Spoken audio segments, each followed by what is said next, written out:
You fool, why don't you get up? With these harsh words, a strong kick hit his ribs.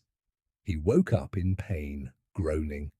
Rubbing his eyes, he looked around in surprise. The king and his entire royal procession stood before him. At once, he understood what was happening. He was a physician. He spent his days searching for medicinal herbs in forests and mountains. That day, too, he had set out in the morning to find a rare herb, but couldn't find it. By evening, exhausted and disappointed, he started heading home. He was extremely tired. His legs felt heavy, and he was very sleepy because he had stayed up all night preparing medicine. He had only walked a little when he felt too sleepy to continue. Looking around, he saw a large rock by the roadside. He sat on it to rest for a moment, but unknowingly fell into a deep sleep. Now he had been rudely awakened by the king's angry voice and a kick. The reason was clear. The king's royal procession was passing by, but the physician was in deep sleep. He couldn't hear the shouts of "Make way for the king."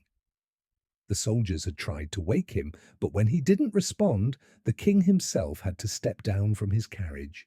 "You fool! Don't you know who I am? My royal procession is passing, and yet you are lying on the road. How dare you be so disrespectful?" the king shouted angrily.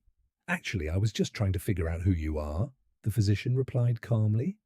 "So far, I have concluded that you must be a wild animal because wild animals usually stomp their feet and raise dust when they move.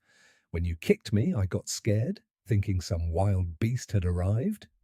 "What?" The king was shocked by his response.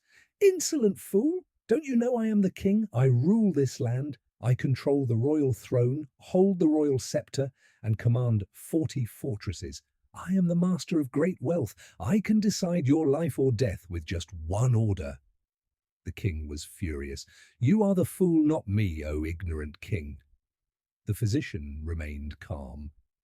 "Everything you mentioned as proof of your greatness, these are all things outside of you. Tell me, what greatness do you have within yourself? If your crown is magnificent, it's because of the expensive jewels on it. What is your contribution to that? If your clothes are fine, it's because of the quality of the fabric, not because of you. If all these external things are taken away, you will be left with nothing. Your honor will disappear."